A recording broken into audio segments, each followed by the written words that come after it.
Olá, seja muito bem-vindo, muito bem-vinda ao Saúde e Companhia. Esse projeto que eu faço em parceria com a Praia Filmes e a TV Tropical, com o objetivo de levar um conteúdo relevante para você. O nosso objetivo é fazer com que cada vez mais pessoas possam viver mais e viver melhor. E antes de começar o programa de hoje, eu quero mandar um beijo muito especial para Carla Bruni, que entrou em contato com a nossa equipe via direct no @SaúdeCia na TV. Ela mandou uma mensagem muito carinhosa, dizendo que não perde um programa sequer e que aprende muito com os conteúdos, com as entrevistas. Carla, muito obrigada pelo seu tempo, pelo seu carinho. Eu quero dizer para você que eu também tenho aprendido demais com cada um de vocês, com cada pessoa que entra falando da sua transformação de vida a partir do Saúde e Companhia e com cada profissional que chega aqui para nos ensinar a viver melhor. Afinal de contas, quem não quer ter longevidade? Quem não quer viver mais e melhor? Eu quero, e quero isso para minha família inteirinha. E para começar, vamos falar no programa de hoje sobre um assunto muito importante. Você sabia que 37% dos casos de demência podem ser evitados com hábitos saudáveis? Vamos falar também sobre o poder da resiliência. A gente precisa aprender a conviver com as frustrações e com as dificuldades da vida. A psicóloga ensina pra gente.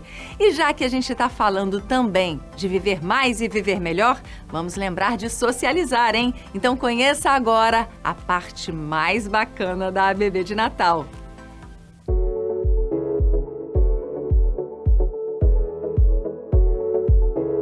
Pois é, socializar não é só uma questão de entretenimento, não. É bom para a saúde de todos nós. Por isso, a ABB de Natal tem também essa função de agregar valor às nossas vidas, à nossa saúde, por meio de espaços como esse aqui, onde as famílias inteiras se reúnem para conversar, para interagir, para praticar esportes. Dr. Haroldo Ribeiro Dantas, vice-presidente aqui da ABB de Natal, conta pra gente como é que a ABB tem trabalhado essa questão social.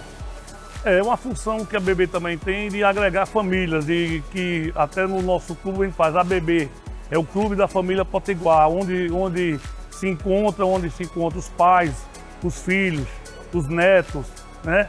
Então é um local onde além da prática de esportes, do social, das festas que nós oferecemos, tem aquela parte de familiar, que todos os associados vêm aqui no sábado, no domingo, nos feriados, ficar em família aqui, desfrutando das nossas estruturas, as quadras, os campos, bem como as instalações, né? A piscina, os jogos que nós temos aqui.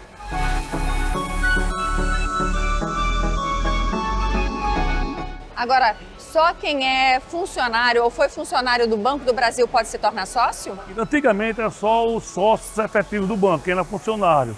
Mas desde 1988... Ih, já faz tempo então. Faz muito tempo que a ABB é aberta por indicação, para a comunidade, né? Hoje nós temos 2.500 sócios, entre efetivos e comunitários. A sociedade está presente aqui dentro da nossa ABB e ela faz parte com os mesmos direitos e os mesmos deveres. Que interessante, né? E tem também a possibilidade das pessoas virem trazendo convidados também? Os sócios podem trazer convidados? O associado ele tem direito por mês a 5 convites. Certo. E sendo que desses 5, a mesma pessoa pode, durante o ano, pode vir 3 vezes. Porque se a pessoa vier sempre como convidada é porque está gostando, é melhor se associar. Ah, que bacana! Tem as escolinhas também no domingo ou não? No domingo as quadras elas são livres, no sábado e domingo para a prática de esportes dos outros sócios? No sábado tem uma escolinha de futebol. Certo. Né? Mas 99% das quadras são dedicadas para os associados. Qual o horário de funcionamento no fim de semana? A ABB abre normalmente a academia de 5 às 13 da tarde. E no domingo a academia de 8 às 13, sábado e domingo. Agora o clube abre de 7 horas da manhã e no domingo e no sábado fecha 21 horas no bar e restaurante. E hoje, no domingo, fecha mais ou menos às 18 horas, de 7 às 18. É uma oportunidade também das pessoas pegarem e falarem, não, vou dedicar meu momento de lazer, quer fugir um pouquinho da praia, tem a piscina ali que dá para se refrescar, né? Além dessas atividades esportivas, de lazer, a BB também oferece o bar e restaurante para a pessoa, né, se alimentar. Tem as lanchonetes aqui lá em cima. Tem o boteco também, é outra atividade, outro espaço que nós abrimos há uns 3 meses atrás.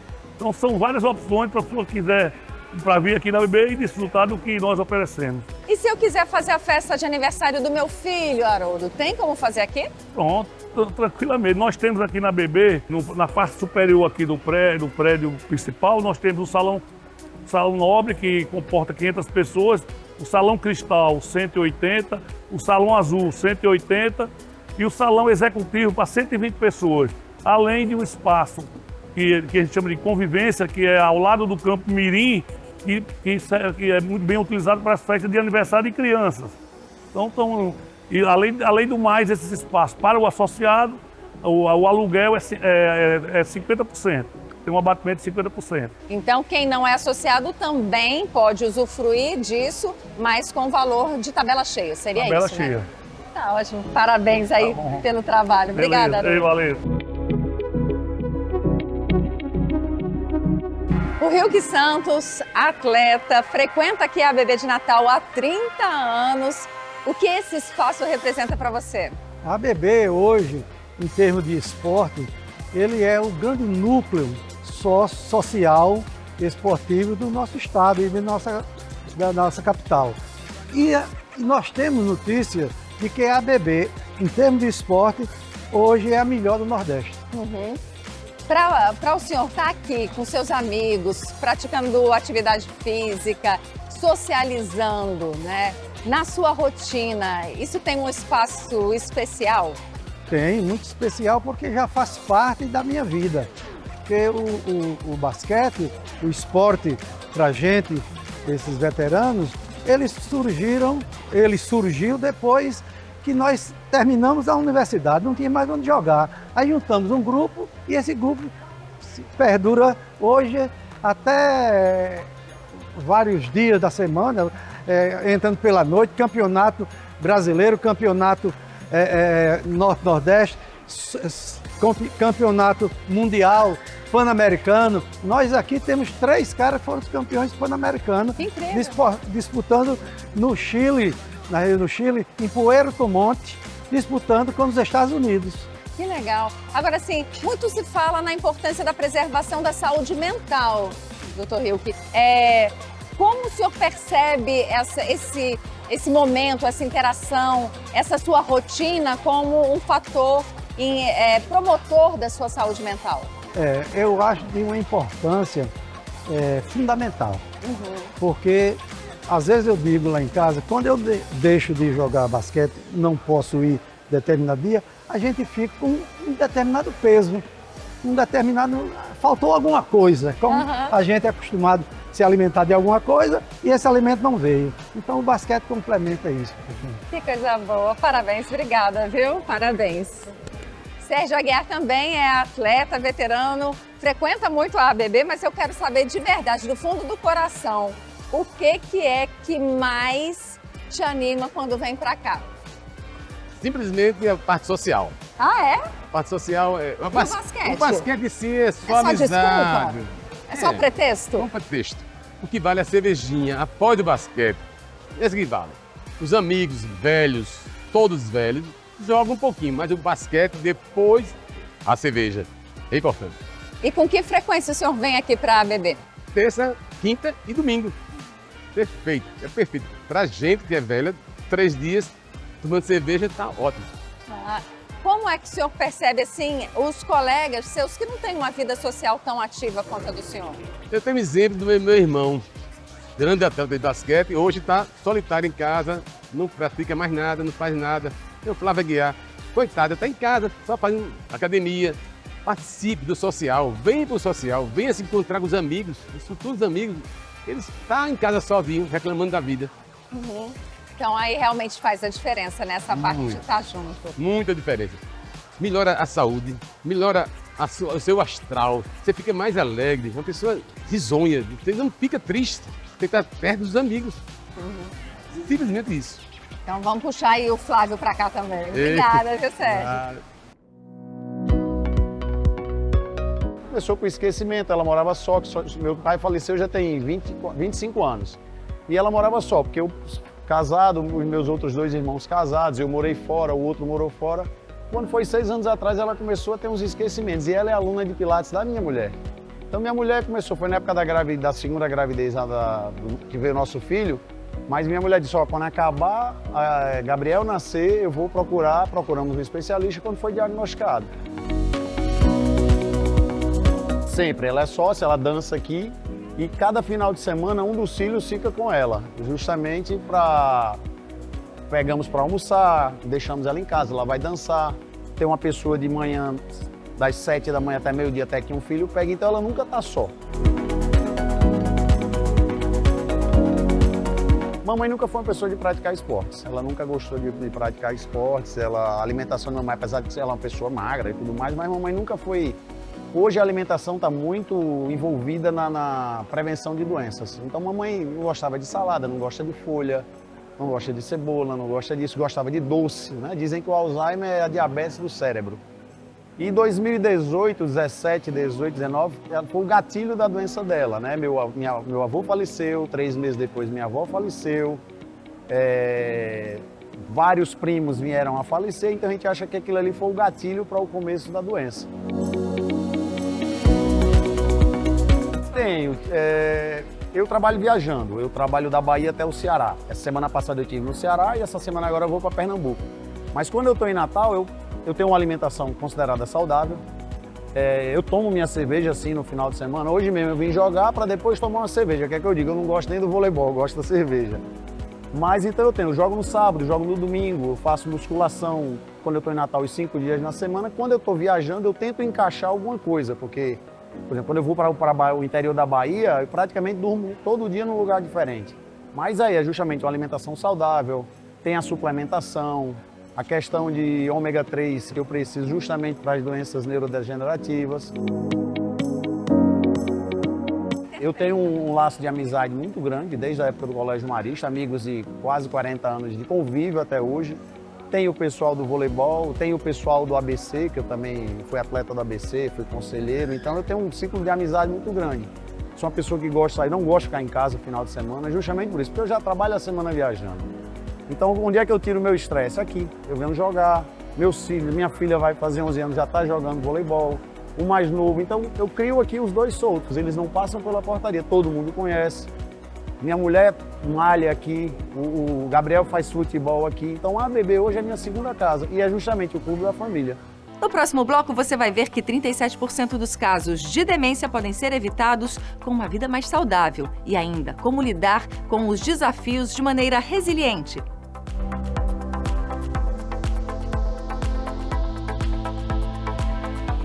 A ABB de Natal fica no coração do Tirol e oferece diversas comodidades para todos os gostos, idades e necessidades. Tem escolinhas de futebol, vôlei, basquete e natação, além de beach tênis, academia de musculação e muito mais. Aqui você encontra loja de material esportivo, serviço de bar e restaurante, atendimento psicopedagógico, pilates, salão de beleza e estacionamento exclusivo. A ABB de Natal, o clube da família. Oferecimento SOS Farma, Clínica Viviane Lopes. A ABB de Natal, o clube da família, onde você encontra escolinha de futebol.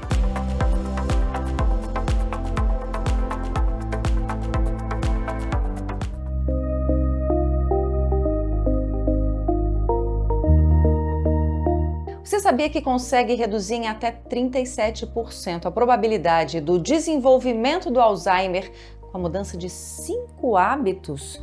Doutora Joísa Araújo, são hábitos fáceis de serem alterados? Eles podem ser manejados por nós ou não?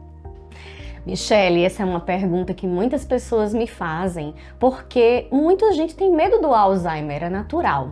Existe uma possibilidade genética, fatores que a gente não consegue controlar, Mas em contrapartida, existem vários outros fatores, que são fatores modificáveis. E a partir de um grande estudo que foi feito por uma grande revista de referência, a gente conseguiu descobrir que existe essa possibilidade de evitar o desenvolvimento de uma doença tão grave como o Alzheimer. Porque ela traz muitas consequências ruins, né? Fala um pouquinho sobre o Alzheimer, o que é?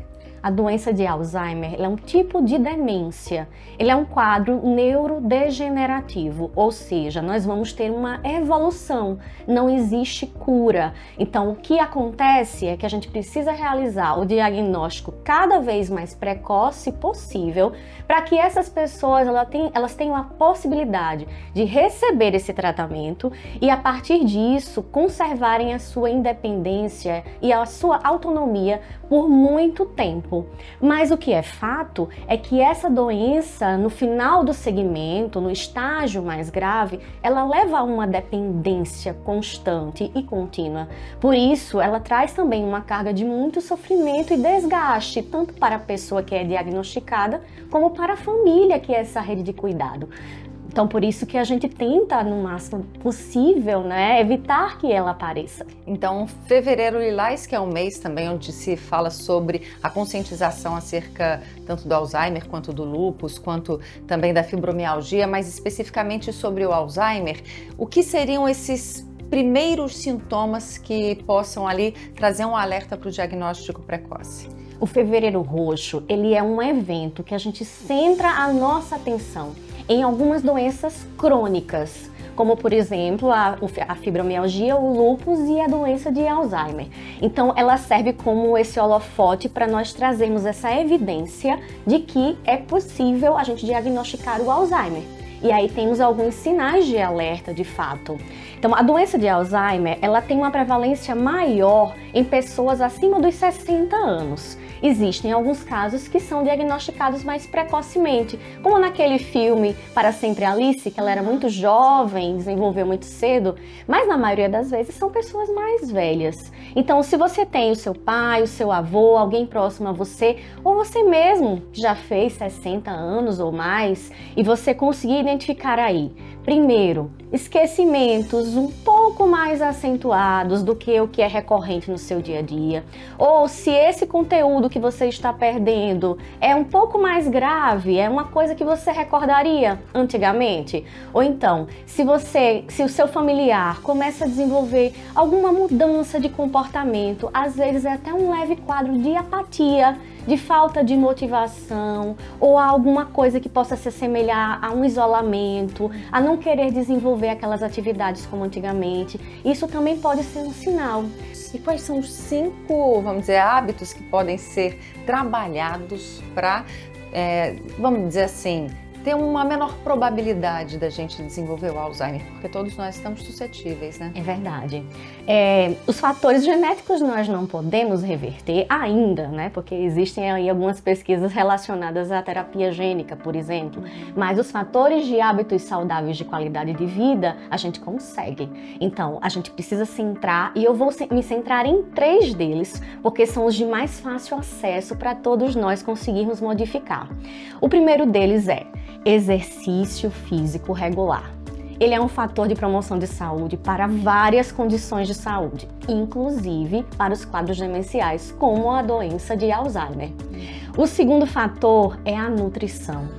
Nós realmente temos que colocar em prática. É o combustível da vida, né? A gente Exato. realmente tem que ter muita atenção, né? Temos sim, porque nós temos acesso a muitos produtos saborosos e industrializados que é muito bom para o nosso paladar, mas infelizmente não é bom para a nossa saúde. O terceiro pilar, que é o pilar que a neuropsicologia tem muita propriedade para trazer, é a estimulação cognitiva. Nós temos que estar sempre em contínuo processo de estímulo do nosso cérebro. Quando a gente tem aquela preguiça, aquela falta de vontade de, começar uma coisa nova, iniciar uma atividade, a gente tem que dizer, não, pera lá.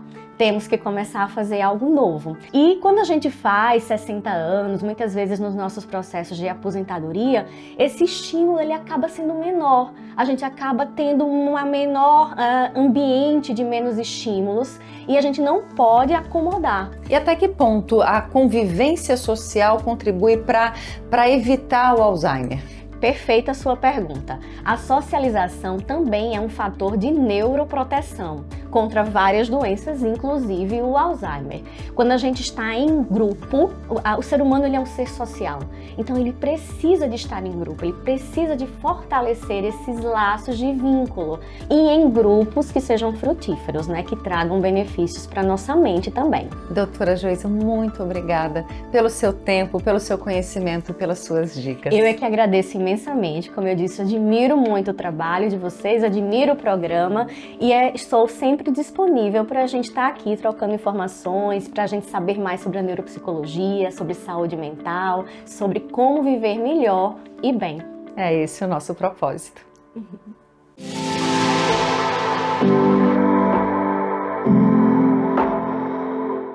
Conheci Mércia no curso de filosofia. Eu falei assim, não, Mércia, eu vou te levar para o curso, para o Saúde e Companhia, porque você precisa falar para as pessoas. Você precisa falar para as pessoas para elas entenderem a importância da psicologia, da terapia nas nossas vidas e como essa mulher contribui com o ser humano. Como é que estão seus velhinhos? Eu sempre pergunto para ela porque ela tem um monte de pacientes que são velhinhos. Você tem um carinho muito especial por esse público, né? Como é que eles estão? Como é que está o acompanhamento? Está muito bem, né? Graças a Deus nós estamos desenvolvendo um trabalho. Não é fácil a questão do processo terapêutico. Tem muita gente com preconceito? Tem a questão, existe um preconceito muito grande e também existe uma questão da faixa etária, não é? Porque assim, o idoso tem uma resistência bem maior do que uma pessoa mais jovem. Mas atualmente, diante da mídia que está esclarecendo, né, a própria sociedade em si, a gente percebe uma procura muito grande com relação a essa faixa etária do idoso. É uma faixa etária muito carente de cuidados, né? É uma faixa etária que precisa trabalhar muito esse tema que a gente vai trazer aqui, que é a resiliência. Mas primeiro queria que você definisse o que é resiliência. Resiliência é a capacidade que o ser humano tem de lidar com as adversidades do dia a dia.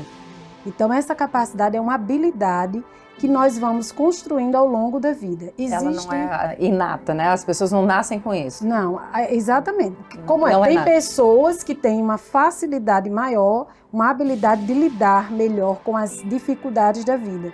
E tem outras pessoas que não.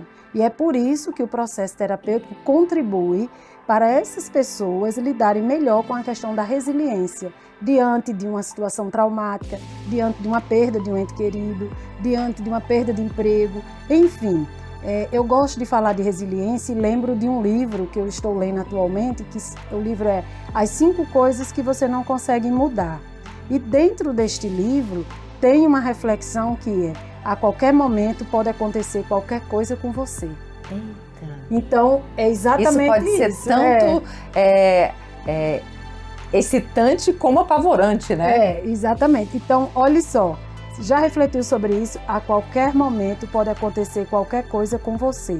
E quais são as ferramentas que a gente tem para ressignificar, então, momentos às vezes difíceis, né? Traumas, perdas, como você falou aí. Muitas pessoas às vezes passam por situações realmente complexas, né? Exatamente. As ferramentas que nós trabalhamos atualmente, que eu tenho refletido bastante, que é justamente sobre a calma, sobre a questão do sentido e sobre a questão da improvisação. A calma é eu ter calma diante da situação que eu estou vivendo. Não significa dizer que essa calma eu não estou passando por uma dor, eu não estou angustiada, eu não estou preocupada. O sentido eu tenho um sentido maior diante do que eu estou vivendo. E é aí onde a gente pode trazer uma reflexão do Viktor Frankl.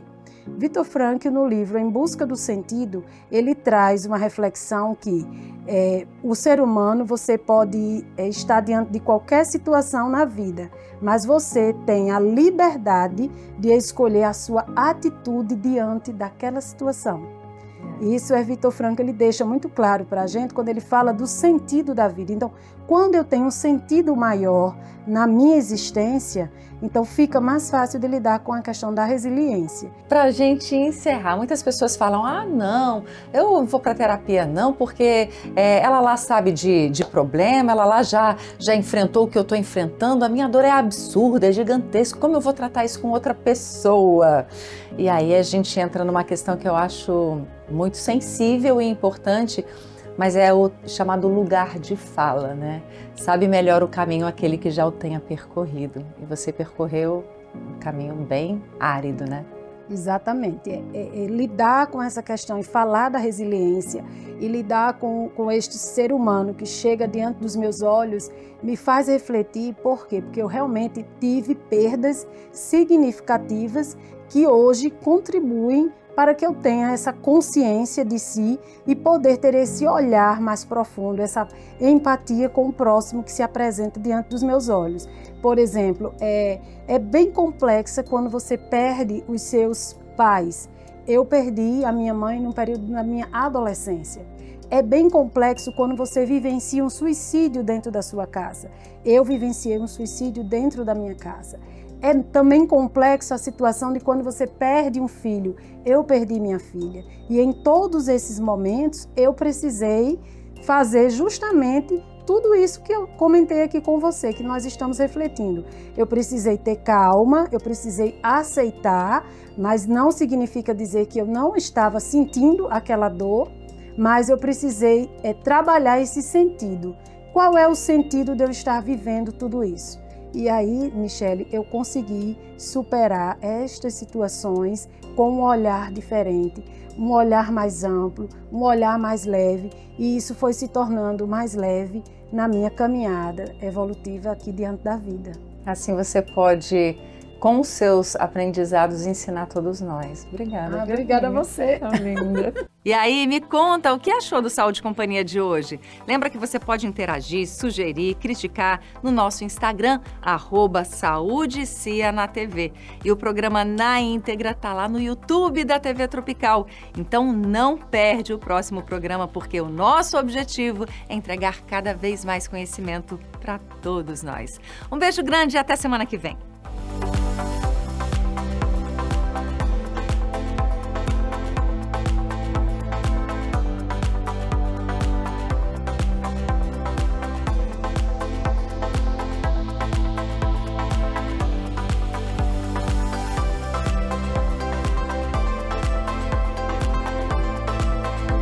A Bebê de Natal fica no coração do Tirol e oferece diversas comodidades para todos os gostos, idades e necessidades. Tem escolinhas de futebol, vôlei, basquete e natação, além de beach tênis, academia de musculação e muito mais. Aqui você encontra loja de material esportivo, serviço de bar e restaurante, atendimento psicopedagógico, pilates, salão de beleza e estacionamento exclusivo. A Bebê de Natal, o clube da família. Oferecimento SOS Farma, remédio barato de verdade. Clínica Viviane Lopes e o diferencial Dom, com atendimento médico. A Bebê de Natal, o clube da família, onde você encontra escolinha de futebol. Saúde e Companhia é um projeto da MR Estratégias de Comunicação, produção Praia Filmes.